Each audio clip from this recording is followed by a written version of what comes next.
How are you, Primary 5? Today we have a story session. We will introduce Chapter 4 with the name Nothing to See. We will start by revising some questions from the last session. The first one, how was Captain Humble? As you know, Captain Humble, he was a tall, red-faced man.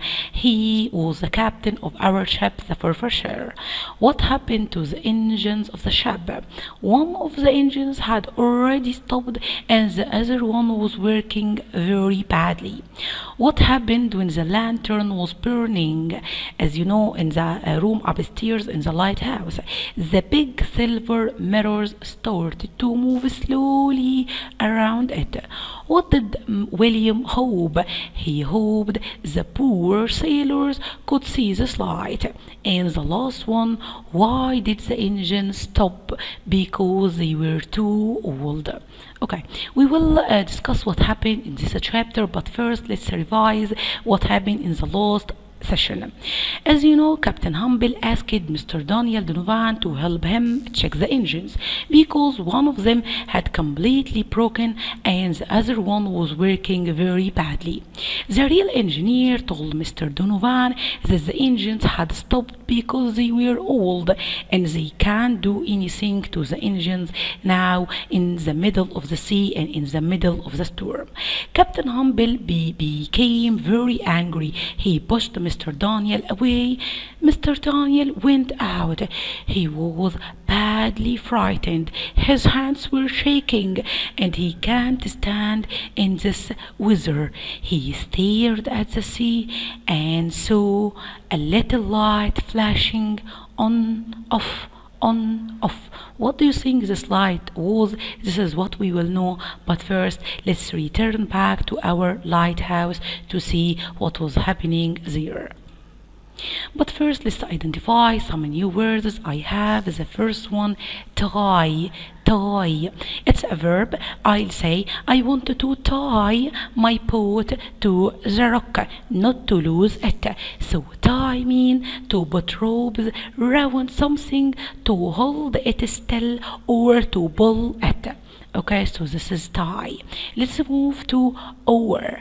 Oar. I'll give you a sentence first saying I use 2 oars to row my boat. So what I mean by oar, it's a long piece of wood that you use to move your boat through water. So this is oar. What about ready? I'll give you a sentence. May say that Grace's mother made drinks ready for them. So ready mean waiting for them. Okay, so let's move to know what happened in this part. In this time at 2:30 in the morning, Grace was sleeping in her room in the lighthouse. Let's describe her room. Her room was a small, tidy room with white walls. There were some books on her desk and some seabirds' eggs on her table. Her father woke her up because he needed her help. She got up quickly. In front of her door, William Darling stood with a candle. He was wearing his big coat and heavy boots. His face was tired and wet.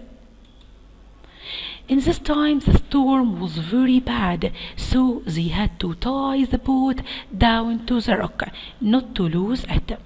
It was normal for Grace to get up in the night because there was always work on the lighthouse and the sea didn't wait for the morning. So she went downstairs, put her coat and tied her hair under her hat. The wind was so strong it nearly lifted hair off her feet.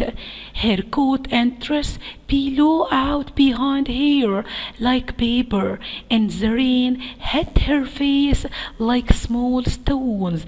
This means that the weather was really terrible weather. Grace and her father walked to the boathouse. In the light of the lanterns they were carrying, they could see the great waves that crashed against the rocks. William shouted at Grace because she couldn't hear him. He wanted to ask her for something, but she couldn't hear him because the noise of the wind and the sea was too loud, too terrible. Grace helped her father to tie the boat down to the rock, and they tied the oars too. Then they carried all the other things to the kitchens. They can't keep the other things outside in this terrible weather. Before they went back in the house, Grace stared out into the night and saw big black waves about 10 or 20 meters high. But thanks God she could see no lights, no ships. Of course, no ship could live in that sea tonight. They went in. Her mother, Thomasin, as you know, had warm drinks ready for them. Grace asked her father to go to sleep, and she finished her drink quickly, changed her wet clothes, and went alone to the room upstairs in the lighthouse. The room with the big windows. In this time, the wild wind screamed and shook the glass. All this happened. It was at 3:30 in the morning. Guys, what do you think will happen after this? You have to imagine and try to tell me later what do you think will happen. Okay, now you have to practice some questions. It will be your homework. Okay, you have to read page 18 and 19 carefully and then answer this question. And after this, you have to read page 20 and answer the other questions. If you want any help, you can ask me in the next session. Thank you guys. See you later.